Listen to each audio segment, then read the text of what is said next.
Story recapped here. Today, I'm going to explain a horror, sci-fi, thriller film called The Mist. Spoilers ahead. Watch out and take care. On a gloomy morning in a small rural town in Maine, David, an illustrator, examines the aftermath of a freak thunderstorm that happened the previous night. An old tree had broken through their window, and his son, Billy, calls David and his wife Steph to see the lake house had been destroyed too. David sees that a tree from their neighbor's yard had fallen onto the lake house. The family spots a sizable amount of mist coming down from the mountain, and David considers it strange even after a heavy thunderstorm. David then decides to head over to his neighbor's yard to talk about the fallen tree, and Steph warns him to be cautious, alluring to David and their neighbor's past land dispute. David meets with Norton, who's struggling to get his chainsaw working. David informs Norton and sees Norton's car had also been damaged.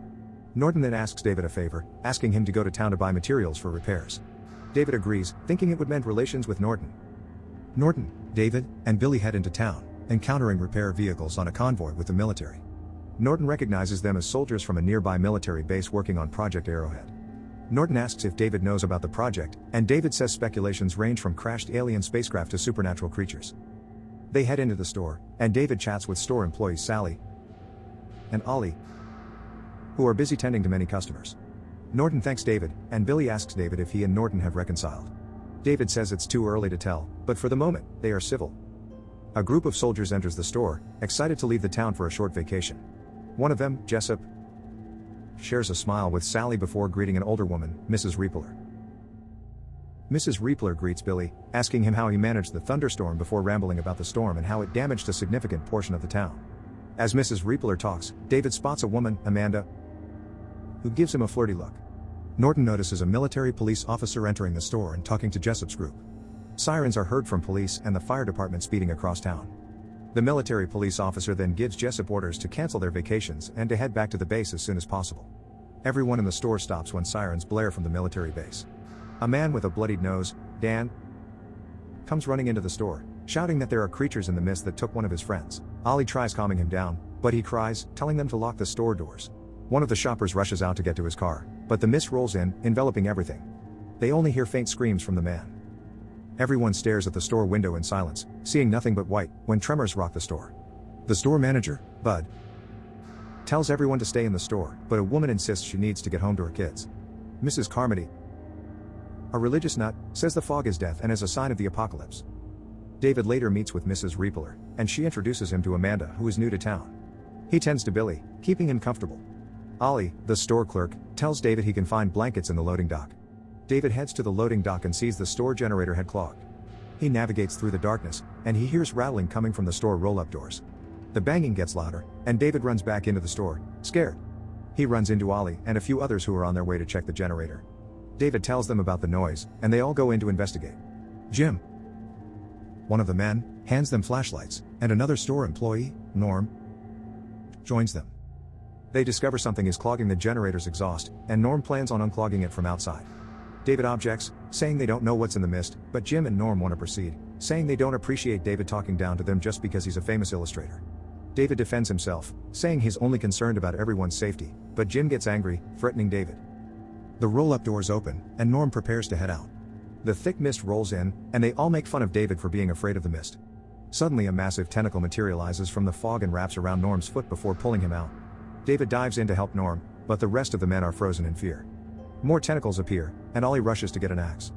The tentacles open, revealing claws and wounding Norm, ripping chunks of his flesh out. Ollie prepares to hack the tentacle off, but it pulls Norm out, making Ollie miss. Norm still manages to hold on, and David and Ollie try to pull him back. Jim and the other man are in shock, unable to help as more tentacles wriggle in.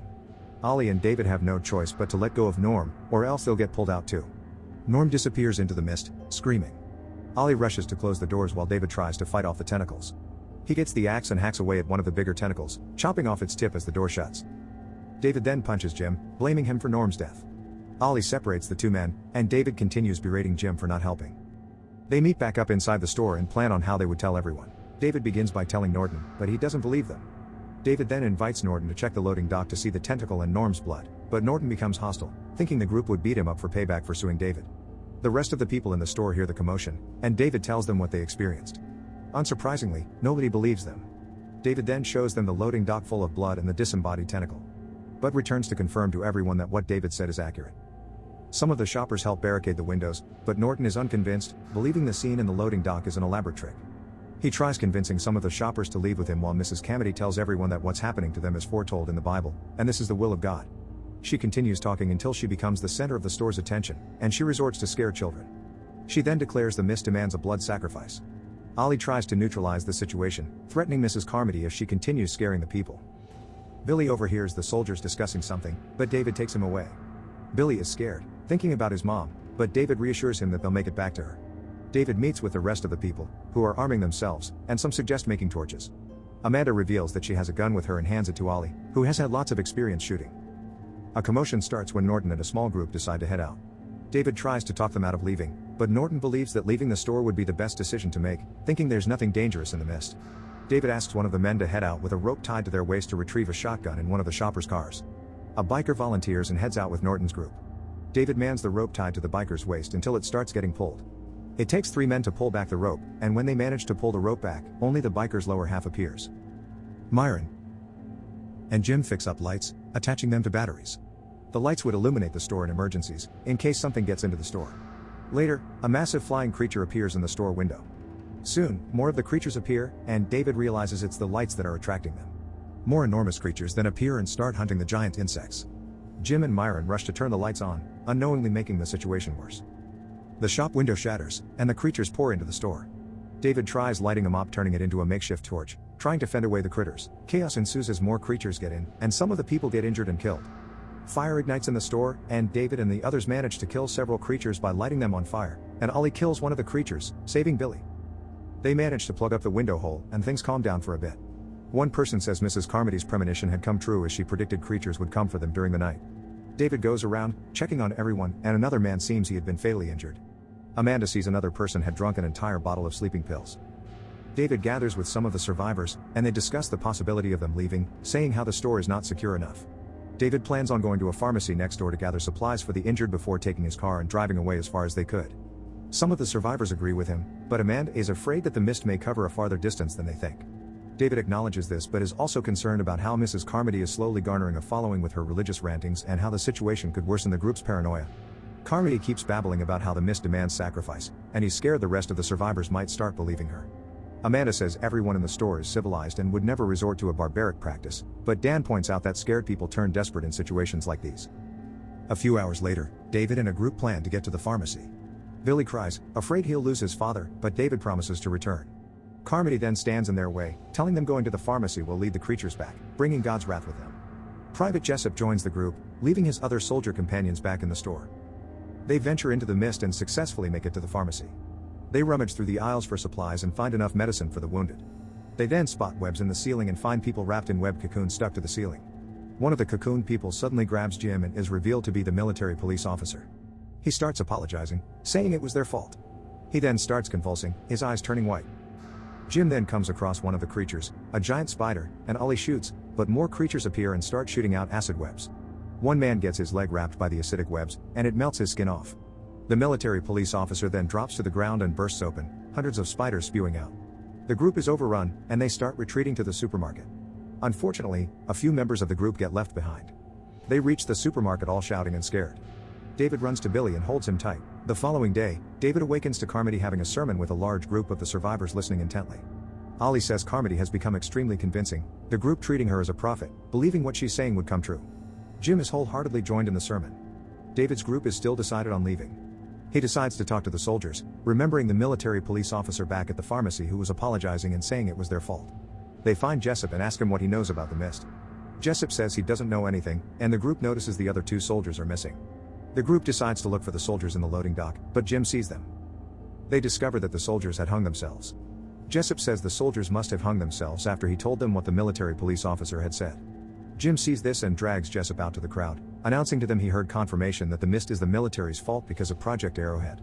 Jessup admits he heard rumors about how the military was experimenting with an interdimensional portal, and Carmody begins reciting how Project Arrowhead has incurred the wrath of God, calling Jessup blasphemous.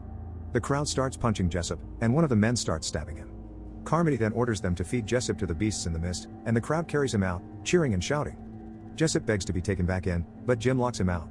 Within seconds, a massive crab-looking creature appears and snatches Jessup away. That night, David comforts Billy, telling Billy he will never leave him again. Billy asks David to protect him from the monsters, and David promises he will never let the monsters get to Billy. Dawn arrives the following day, and the group prepares to leave, but Carmody is waiting for them by the door. She says they are blasphemous for disobeying her, calling them sinners. She then tells everyone that David's group should be sacrificed to the mist and orders her followers to take Billy as their first sacrifice. David's group gets swarmed, and they try fighting back as Carmody shouts, ordering her followers to kill them. Ollie then steps out and shoots Carmody. Carmody's followers start backing away, allowing David's group to leave. The group reaches the front door and starts running through the mist to find David's car. Ollie reaches the car first but gets snatched by the giant crab. The rest of the group are picked out one by one by the giant spiders and get separated. David, Billy, Mrs. Reapeler, and Dan reach the car, but the rest are less fortunate. David spots Ollie's gun and takes it before he starts the car. They pass by the store windows with the rest of the survivors watching them drive away. They go to David's house, and David sees his wife wrapped in a web cocoon. He cries but decides to continue driving for Billy's sake. They drive as far as they could, seeing death and destruction everywhere.